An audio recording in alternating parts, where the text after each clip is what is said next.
اعوذ باللہ من الشیطان الرجیم بسم الله الرحمن الرحیم. ټولو اوریدونکو ته د زړه د تله سلام وایم. السلام علیکم ورحمت الله وبرکاته. ستړي ماشي درته وایم. خدای متل روغ جوړ او آباد لره. ډیرو قدرمنو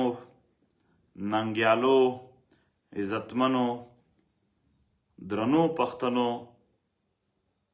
یقینا په نږدې ورځو کې یو تاریخي ګام ستاسو د ټولو په شراکت باندې، ستاسو د ټولو په محنت او په خواري باندې دا ترسره شو چې په هغه کې ټولو پښتنو هم خپله ونډه، خپله برخه او خپلې قربانۍ وکړلې. ډېر محترم کامه، دا جرګه لکه څنګه چې موږ مخکې وویل د شهید ګیلمن په جنازه باندې اعلان شوې وه. بیا خوارۍ او محنتونه هغه تاسو ولیدل، خو بیرته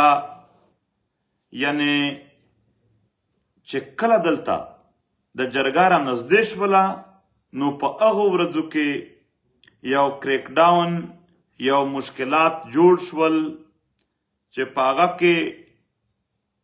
1200 نه باندې قیدیان وشول او په 1200 کې څه راخلاص شول، خو څه اوس هم پاتې دي چې هغې دپاره زموږ د وطن تکړه وکیلان لګیا دي او انشاءالله په هر صورت به هغه چې څومره هم قیدیان دي، هغه که بنو کې دي، په شمالي یا جنوبي وزیرستان کې دي، په اریپور کې تر بټګرامه پورې چې څومره هم قیدیان دي، د دغو ټولو دپاره به یعنې دا هڅه دا وي د وکیلانو او د خپل ټول ولس د جرګې په زور به زر تر زره هغه هم راخلاص شي. په دې وخت کې شهیدان وشول، زخمیان وشول، تقریبا 12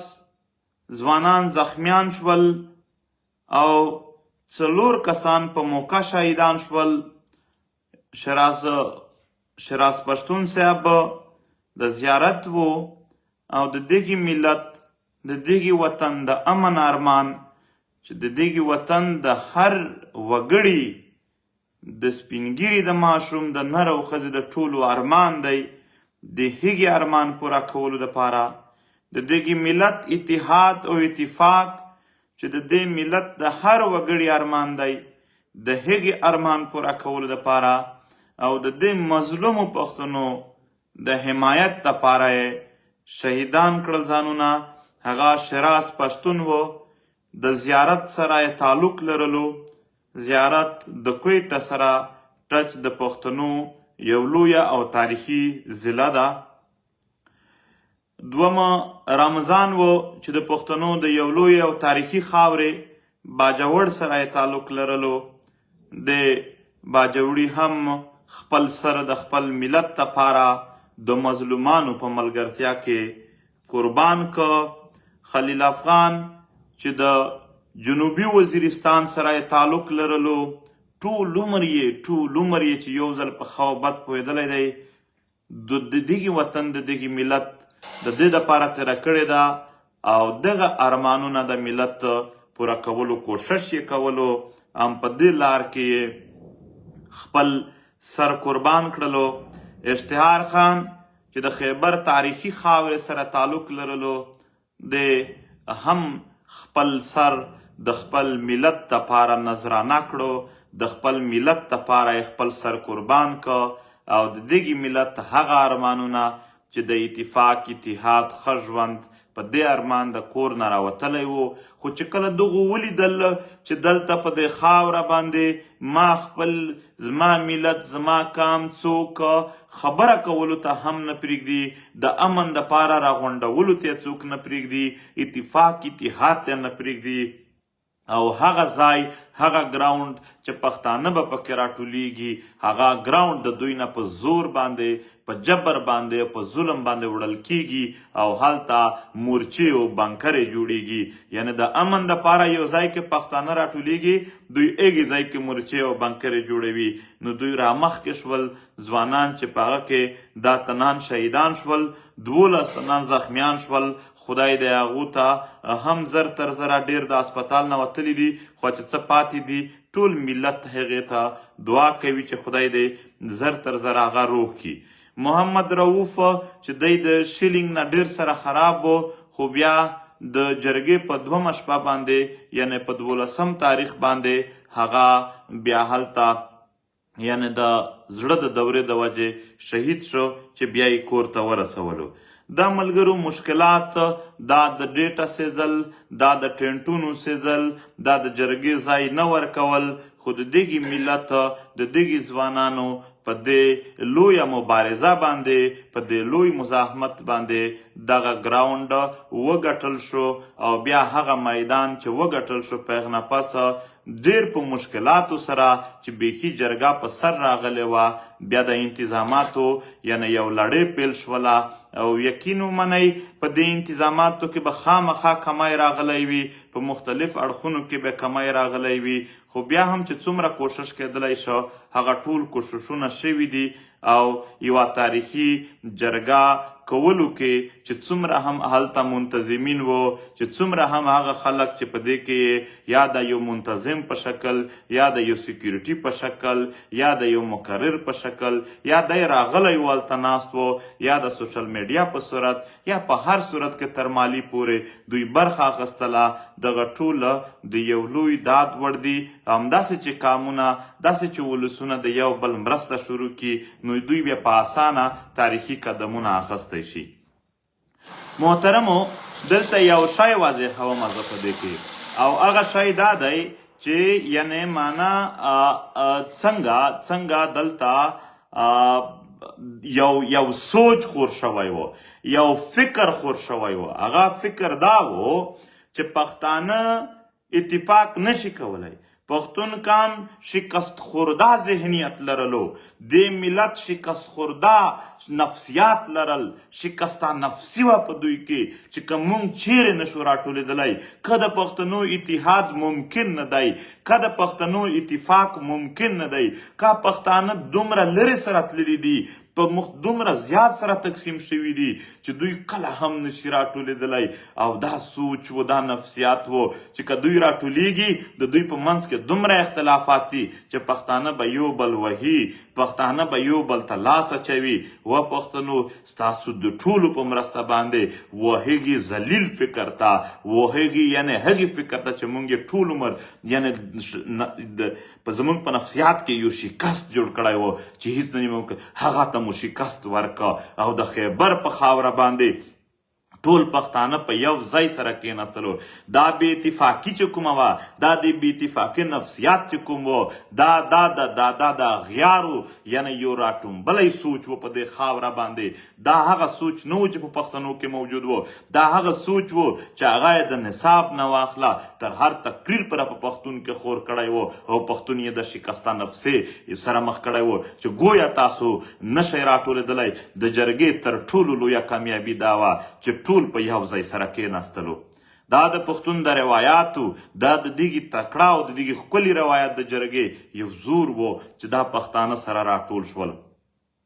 دا یعنی ته وګوره خلکو څه ویل چې دا دومره اختلاف لري نه خو تاسو ولیدل چې د بېلابېلو ګوندونو خلک په یو ځای سره کېناستلو د بېلابېلو قبیلو خلک په یو ځای سره کېناستلو د بېلابېلو فرقو خلک هم په یو ځای سره کېناستلو ته ګوره دلته څه ویل چې د دغې پارټیانو په منځ کې دومره اختلاف دی خو چې د ملت خبره راغلله موږ لیدل چې هلته عوامي نیشنل ګوند موجود و دا اعتراض یې نه و چې دا بل ګوند ولې نشته دی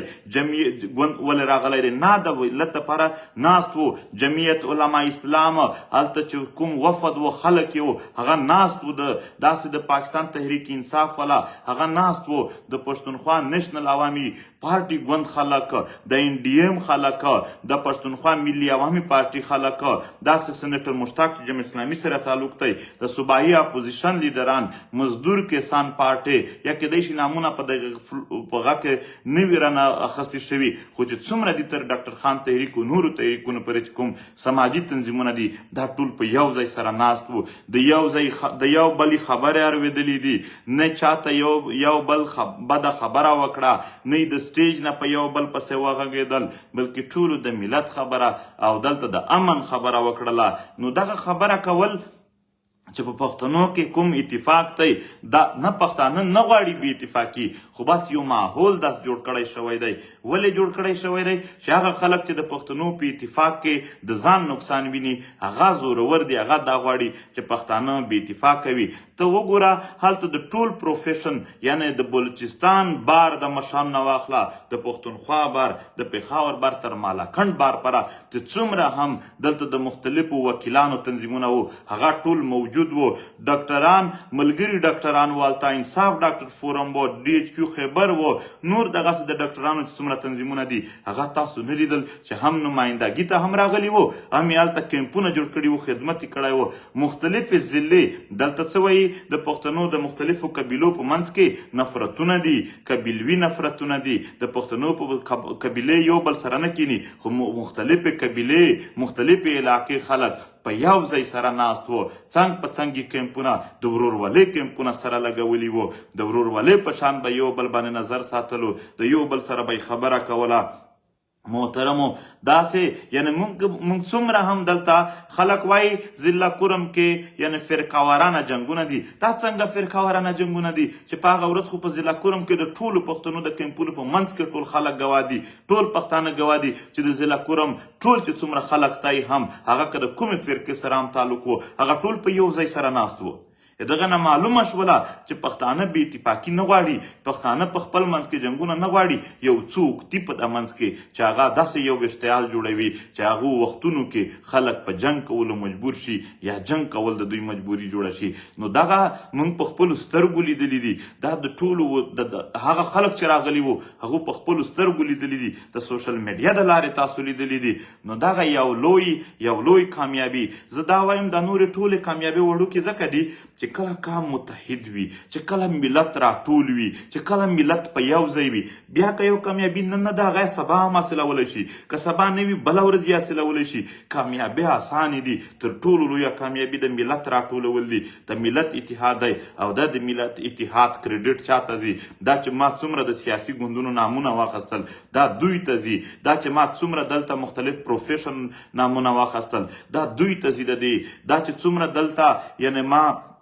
د ضلع مشان یا قبیلوي مشان یاد کړل چې د ټولو ضلعو او د ټولو علاقو سیمو او قبایلو مشان راغلي وو دا دوی ته ځي که دوی نه وای راغلي که دوی شرکت نه وای کړی نو دا اتحاد به ممکن نه وای نو دغه اتحاد دا یقینا زه دا درته وایم کامې به وي لکه اول مې چې وویل خو دا نه ده یو اتحاد چې موجود وي هغه کامیانې پوره کېدلی شي یو اتحاد چې وي پرمختګ بیا آسان وي نو په دې هکله صرف زه دومره وایم چې د دې اتحاد قایم ساتل چې کوم دي هغه ضروري دي چې موږ یې ټول وساتو خو هلته یو پرېکړه وشوله زه راځم په اخر کې به لږ څه په دې جرګه چې کوم اعتراضات دي د هغې جوابونه هم وایم خو اول تر ټولو مهمه خبره چې کومه ده هم هغه هلته پرېکړې وي پرېکړې چې څومره هم پرېکړې وشولې هغه خو د جرګې خپله اتیا کسیزه کمیټي شته دی هغه به یې مطرح کوي د دغو خو هغه تفصیلات نه دي راغلي د یوه دوې ورځې خو یوازې هغه انتظامات چې شوي وو په هغه کې ټنټونه یوسه بل یوسه ځای سره سیټ کا د چا هغه پاتې د چا دا جوړ دا چې کوم سیټ اپ په دا کېدلو یعنې پر شا چې بل سیټینګ وشي خو اوس د هغو خپل منځ کې یو ربط د هغه خپل شته دی هغه چې څنګه هم یو تفصیل د دې یعنی د څومره هم پرېکړې شوي دي دا ولې وشوې د دې تفصیل څنګه دی دا به عملي کیږي څنګه دا د جرګې د اتیا کسیزې یعنی کمیټې کار ده او هغه پې لګیا ده هغه به خپل کار وکړي نو بیا به د ټول کام سره د دې مکمل تفصیل شریک شي او هلته چې څومره هم ضلع چې څومره هم پروفیشن چې څومره هم سیاسي ګوندونو کوم یعنې غره وړي دي هغه ځای ته تجویزونه یې راوړي دي ټول تجویزونه په تفصیلات کې ور داخل کیږي ور شامل کیږي نو په دې کې چې څومره هم پلس ماینس وي په شریکه باندې هلته کیږي خو زه چې کوم نن ما غوښتل چې خبره وشي هغه دا ده چې هلته د ټولو په شریکه هلته د ټولو ولسونو په ډاډ باندې چې هغو ټولو لاس ورته پورته کړه هلته د ټولو مشرانو د ټولو ګوندونو د ټولو سیاسي ګوندونو د ټولو سماجي تنظیمونو د ټول پروفیشن او ټولو ضلعو مشرانو په خوښه باندې دا یو خبره وشوه چې د دې وطن د امن دپاره به په راتلونکي اتوار باندې یعنی اوس اتوار ته څو ورځې پاتې دي په دې به ټول پښتون وطن په یو ځای باندې راپاڅي په یو ځای به ټول راپاڅي نو راتلونکي اتوار دپاره چې راتلونکي اتوار ته یعنی تیاری وشي د دې دپاره زه وایم چې کلي په کلي وګرځي هر ضلع مشران کم سے کم تر سبا پورې ځای وټاکي زموږ به تجویز دی وي چې د هرې ضلع صدر مقام یعنې په هغه باندې یو داسې وخت وټاکه شي چې هر څوک یې وټاکي چې بیا کمپین ورته وشي په ضلع کې د ځوانان د چا انتظار نه کوي چې یو ځل دوی ته پیغام میلاو شو چې په دې ورځ باندې په دې ځای باندې دوی په ضلع کې یعنې دغه پښتون ولسي پاڅون دی دا د ټول ملت ولسي پاڅون دی نو په کار ده چې په خپل کلي کې اعلانونه وکړي په جوماتونو کې اعلانونه وکړي په سکولونو په مدرسې کې اعلانونه وکړي دا ټول موږ یو ملت یو دلته په دې خاوره باندې یعنې په بازارونو کې او هر ځای کې هر څوک اعلان وکړي دا زموږ د جرګې د فیصلې اول قدم دی دنیا به ګوري دنیا چې آیا پښتانه د خپلې جرګې سره ولاړ دي که نه دا به د دنیا او مخته یو ریفرنډم وي چې څنګه د پښتون وطن د امن دپاره خلک راوځي که نه راوځي ملته کامه دا هغه ورځې دي چې د عمل ورځې دي په دې کې تاسو حتما کوشش وکئ چې څومره هم کوشش کېدلی شي باید موږ داسې نه وکړو چې جرګه وه بس تېره شوله خلک وایي جرګې کېږي خو نتیجې نه راخېږي نتیجې خو به هله راخېږي چې کوم د هغه نه پس عمل وي په هغه کې موږ ټول شریک شو نو نن هغه ورځ ده چې موږ کمپین شروع کړو دا سوشل میډیا به وي دا کلي علاقې به وي خو که موږ خواري وکړه دا به هر شی پور امن وي موږ به ژړا او فریاد ته نه اوسېږو خو نن خواري په کار ده دا هر څه دا خپل سوشل میډیا دا خپل کلي علاقو کې تګ راتګ د چا سره ناستې ولاړې د دې کمپین دپاره تاسو وګرځوئ وخت به ولګي خو انشاءالله نتیجې به مثبتې وي نتیجې به د کام وطن په حق کې وي نو زه بیا وایم د امن په حق کې به په دې اتوار باندې دا اوس چې را روان دی د پښتنو ولسي پاڅون په هره ضلع کې پښتون ولسي پاڅون کیږي د دې دپاره د هرې ضلع مشران دې تر سبا پورې ځای او وخت وټاکي بیا چې ټول کمپین ورته وکړو په شریکه هم وکړو او د هرې ضلع خلک یې په ضلع کې هم وکړي مونږ ګورو چې د کومې ضلع خلک څومره کلک ولاړ دي انشاءالله ټول پښتانه ولاړ دي ټول کلک ولاړ دي هغه ورځ چې کیمپونه هم وو هیچا خپل کیمپ یوازې یا خالی نه و پرېښی هر چا خپل کیمپ د خپلې خاورې د خپلې ضلع یا د علاقې د عزت په خاطر هم یو ډک ساتلی و چې داسې نه وي چې دلته مشرانو کې د پښتنو په نسل کې څه کمای وي نو انشاءالله زه هیله لرم چې څومره پښتون وطن دی په دې کې به چې څومره ضلعې دي په هغه کې به په لویه کچه ولسونه او مشران په شریکه باندې یعنې د چا سپیسیفیک نه د چا مخصوص نه دا د ټولو شریک کار دی دا دغو ټولو ته یعنې چې څومره دلته دغو ټول باید خواري وکړي او په یو ځای باندې په لویه کچه باندې پاڅون وشي دا منمه چې دا پاڅونونه اول ځل دومره په لویه کچه کیږي نو په دې کې کوشش وکړي چې انتظامات یې داسې کمپلیټ وي چې کمی به شی را نشي په نمایندګي کې کمی زیاتی نه وشي په د ولسونو په خبرو کې په کیسو کې کمی به شی نه وشي نو هغې دپاره باید خواري وشي منتظم انتظام په لحاظ سره هم او د کمپین په لحاظ سره اوس راځم د دې جرګې په حواله سره څه د شکوکو او شبهات خلک پیش کوي، شکوک جوړوي، د خلکو په ذهنونو کې داسې وسوسې اچوي چې ګویا کې دا جرګه خو دلته د پښتنو په خاوره باندې د یو خانه جنګي سبب ګرځي، ګویا کې دې جرګې خو پلانکي خبره وکړه پلانکي یې نه وکړله، هغه وشول دغه وشول. تر ټولو اول خبره د دې جرګې عملي کولو دپاره به ټول کام تیار وي، یو خو مخصوص تعداد خو ټول د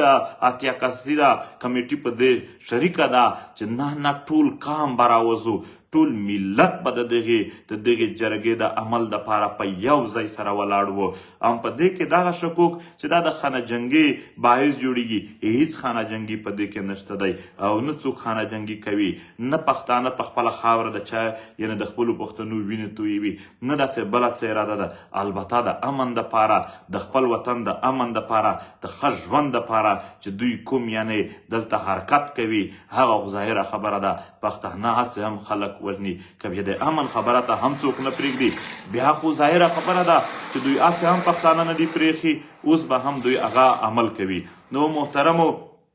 دا یو هسې د هغو خلکو چې د هر وختي د پښتنو د اتحاد مخالفت کړی دی، دا د هغو خلکو یعنې پروپیګنډې دي، دروغې دي، باید په هر ځای کې دغو خلکو ته ډېر په ښکاره وویل شي چې د دغې خاورې امن زموږ ضرورت دی، دا هیڅ د خانه جنګې یا د بل څه دپاره د پښتنو په منځ کې دا څه نه ده، دا دروغ دي. په دویم طرف باندې بیا دا خبره کیږي چې دغه دلته ترهګري یا د څومره دا هم دا پښتنو خپله جوړه کړې ده، پلانکی پښتون و پلانکی پښتون و پلانکی دلته که ته وایې چې پښتنو خپله جوړه ده، نو د پښتون په خاوره ریټ د پښتنو خپل و، که د دې ریاست و، نو چې ریاست څه غوښتل هغه به کېدل، که پښتانه ولې پښتانه په خپله خاوره ریټ نه لرلو، ولې د پښتنو څه ځان ته سټیټ نه و، ګنې که چیرې ځان ته خپل ریاست وی، خو بیا به هغه خلک چې دلته د ترهګرۍ ټرینینګ ته راتللو هغه به بند کړي وی، نه به وی راغلي، خو دلته د ریاست ریټ و، دلته د ریاست ریټ و. نو ریاست څنګه وایي چې هغه خپل پکې ملوث و، د هر شي کې د ټولو منصبې جوړولو کې ملوث و، او نن خبره په پښتنو ورړوي، نن خبره د پښتنو کوي چې دا خو ترهګري گویا پښتنو شروع کړې ده، گویا پښتانه ترهګر دي، پښتانه نه دي ترهګر. زما سره دا خلک مخامخ کینی چې په زر ثبوتونه یې ورته ثابته کړمه، نو دغه خبرې انتهایی دغه سپیشل چې کوم خلک کوي، موږ هغو ته وایو پښتانه مو ډېر وځورول، پښتانه مو په ویشتلو باندې په زرګونو نه په لکونو شهیدان کړل، زخمیان مو کړل، ورک مو کړل، او نن مړه هم دی او پړ هم دی یادوي،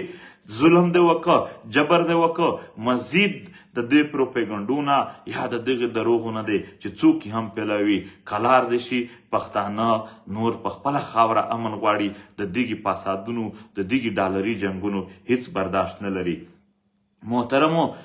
تر ټولو ښه پرېکړه زه دلته بیانوم هغه چې وشوه چې زه ډېر مطمئن یم، هغه د لاپته افراد دپاره وه، د میسینګ پرسن دپاره، هغه د شهیدانو دپاره وه، هغه په ځمکو د قبضو دپاره او د ړنګ کورونو دپاره وه. پخوا به د دغې مقدمه یوازې یو تحریک په مخه اخیستې وه، اوس ټولې ضلعې، ټول قبیلوي قامي علاقایي مشران، ټولې سیاسي پارټۍ ورته په یو ځای دي، او د میسینګ پرسن د لاپته افراد دپاره، د شهیدانو دپاره، د ړنګو کورونو یا ودانیو بازارونو دپاره او په ځمکو د قبضې دپاره یې خپله کمیټي سازوي، او داسې بیا یې دپاره تیاري هم کړې ده. پرون هم روابط اشی شوي دي چې په دنیا کې کومې غټې ادارې دي چې هغه انصاف ورکوونکي په نامه باندې یادیږي، هغې ته هم ټیمونه جوړ شوي دي، او دلته هم چې څومره عدالتونه دي، نور به زما د وطن مور یوازې خپله نه ګرځېږي، د دغې وطن د دغې جرګې چې کومه کمیټي ده هغه به په خپله درومي، دا ټوله ډیټا به دوی وړي، هر ځای کې چې څومره هم د دې دپاره سټرګل دی هغه په شریکه کیږي، خو البته دوی کمیټې چې یو دلته د ډېرو لویو وکیلانو او یو په نړیواله سطح باندې د لویو وکیلانو، دا اول ځل کیږي چې هغې دپاره د ټول کام لاړخه کمیټي جوړه شوله چې په هغه باندې څومره هم مصرف راځي، چې په هغې باندې څومره منډې راځي، دا به ټول په شریکه باندې یعنې د دې دپاره کوي. نور هغه ورځې چې یوازې به دوی ناست وو یا یوازې به پی ټي ایم ورسره ناست وو، نه اوس به ټول په شریکه باندې هم د دوی دپاره عدالتونه ځي، هم د دوی دپاره به مزاحمت کوي، هم د دوی دپاره به هر هغه کوشش کوي، او د دې دپاره یې بېله ځان ته کمیټي هم جوړه ده. نو دغه ده چې دغې جرګې په حواله سره به د اتوار ورځ چې کومه ده هم دا به ټول په شریکه باندې راوځي د دغې جرګې عملي کولو دپاره یوازې مخصوص تعداد نه بلکې ټول کام به ورسره ولاړ وي ټول ملت به ورسره ولاړ وي نو په دې هکله باندې د اتوار ورځ ته بیا وایم ټول په خپلو سیمو کې په دومره لوی تعداد راوځئ چې دنیا جهان ته پته ولګېږي چې پښتانه څه غواړي په خپله خاوره امن غواړي نور د جنګونو نه نور په دې خاوره باندې د دغې یعنې چې کوم د دوی سره ظلم وشو د دې نه تنګ دي او چې څومره ظلم ورسره شوی دی جبر ورسره شوی دی هغې حساب غواړي چې څومره د دوی په وسایلو باندې قبضې شوي دي د هغو نه د ظالم او زورور لرې کول غواړي په دې خاوره باندې د خپلو شهیدانو تپوس کول غواړي د خپلو لادرکو خلکو یا د دغې ړنګ وطن د دغې تپوس کوي او په راتلونکي وخت کې دنیا قوتونو ته دا یو پیغام ورکوي چې دنیا هر هغه قوت هغه د امریکې نه واخله تر چین او د دغې ملک تر واکدار پورې چې څومره هم دي دغو ټولو قوتونو ته یو پیغام به د اتوار پر ورځ ټول پښتانه په یو ځای ورکوي چې نور د موږ دلته دا جنګونه دا پراکسي دا نظامونه چې په دې خاوره جبر ځنې پیدا کیږي دا نه منو نو بیا دغې په حواله سره یو خبر اخر کې کومه چونکه مرکزی جرګه خپل یو اتیا کسیزه کمیټي لري هغه به خپله خبره یا مطالباتو تفصیل یا د دغې پریکړو تفصیلات هغه به دوی خپل شریکوي دا یوازې ما چې کوم دلته اتیا کسیزه کمیټي نه علاوه یعنې یو مشترکه فیصله شوې وه چې هغه د اتوار ورځې ته د یو احتجاج په شکل کې شوې وه هغه احتجاج دپاره ما د پیغام خورولو چې دا پیغام خور شي او زه دا وایم چې څومره هم څوک دي هغه د اتوار ورځې دپاره پیغامونه خپاره کړي چې څومره غږ پورته کولی شي هغې ته د غږ پورته کړي په آخر کې یو دا خبره کومه چې د دوکۍ کومه واقعه وشوله دوکۍ د پښتنو سیمه ده په هغه کې 21 پښتانه مزدوران هغه په جبر شهیدان کړل شول ټول پښتانه د دې ظلم جبر پر مخالفت کې ولاړ دي او په دې اتوار به د هغو دپاره هم او زموږ چې څومره ملي شهیدان دي د هغو دپاره هم د ګیلمن شهید دپاره داسې د نورو ټولو شهیدانو دپاره چې څومره دي د هغو دپاره هم او داسې چې څومره قیدیان دي سپیشل چې دا اوس کوم د جرګې په هکله قیدیان دي د علي وزیر نه واخله د نارت وزیرستان مشران او دا د بټګرام د احسان د ایاز د ټول چې څومره دي د دغو ټولو دپاره به هم په دې اتوار باندې غږ پورته کیږي دا زموږ ړنګه ودانۍ قبضه ځمکې او چې څومره هم دلته مسایل دي دغه ټول په شریکه باندې به غږ پورته کوي دې دپاره به دا پښتانه زه وینم په سوشل میډیا ډېر تکړه دي ټول په یو ځای باندې غږ پورته کوي البته ټویټر یو داسې فورم دی چې هلته په هغې باندې د دوی کمای دی باید دوی هلته هم خپل غږ پورته کوي خپل اکاونټونه جوړ کړي او خپله خبره هلته هم کوي نو دغه ټولې هغه خبرې دي چې دا د دغې وسپروي بیا به هم دا جرګه څه داسې نه وه چې بس په هغې ځای هر شی سټاپ شول او د آخري خبرې وې نه انشاءالله د دغې ملت خیر په څه کې دی د دغې ملت ګټې په څه کې دي ښه ژوند په څه کې دی که څوک هم دلیل لري که څوک هم څه خبره لري راځي د اتیا کسیزه جرګه ناسته ده هغې سره شریکولی شي خبره کولی شي دا یو اختتام نه و دا جرګه یو آغاز دی د خپل ملت د جوړولو دپاره خلک به څه چې څه ګټې وکړلې نه ګټې خو دی پرون لا شروع شوی دی ګټه خو چې دی مخکې اعمال کوي د هغو په نتیجه کې څومره راځي نو دا به مخکې ځي مخکې به انشاءالله دغه ملت او قام ته یو ښې ګټې راوړي انشاءالله د دغې وطن هر وګړی دا زموږ خلک دي د دغې وطن هر وګړی د ده تحفظ په موږ باندې فرض دی د دغې وطن د هر وګړي د ښه ژوند سوچ په موږ باندې فرض دی دې دپاره به زموږ مزاحمت او زموږ پرمختګ شروع وي خدای د تاسو تل آباد لري په آخر کې دا یو خبره د ایران په سیمه باندې د بر وطن افغانستان 2.5 سنه واخله تر 300 پورې کسان تاسې په بېدردي شهیدان شوي دي چې هغه عکسونه د کتلو نه دي موږ ټول پښتانه په دې سخت خفه یو او د دغې ظلم جبر مخالفت کوو او د ایران تر واکدارانو پره باید موږ پښتانه په شریکه غږ ورسوو چې دوی د بر وطن په افغانانو باندې دا ظلم جبر بند کړي چې نور نه وشي. او دلته هم چې کوم ظلم جبر یعنی د قیدیانو په صورت کې دی د هغې په حواله سره هم ټول به په شریکه غږ پورته کوو چې ټول قیدیان راخلاصول ممکن شي په عدالتي توګه هم او په مزاحمتي توګه به کوششونه جاري ساتو. خدای متعالی باد لره بیا به هم خبرې سره کوو چې څه پاتې دي کوم تفصیلات یا څه شی هم دي بیا به هم انشاءالله د یو بل سره خبرې کوو. تل آباد اوسئ، خوشحال اوسئ. مننه.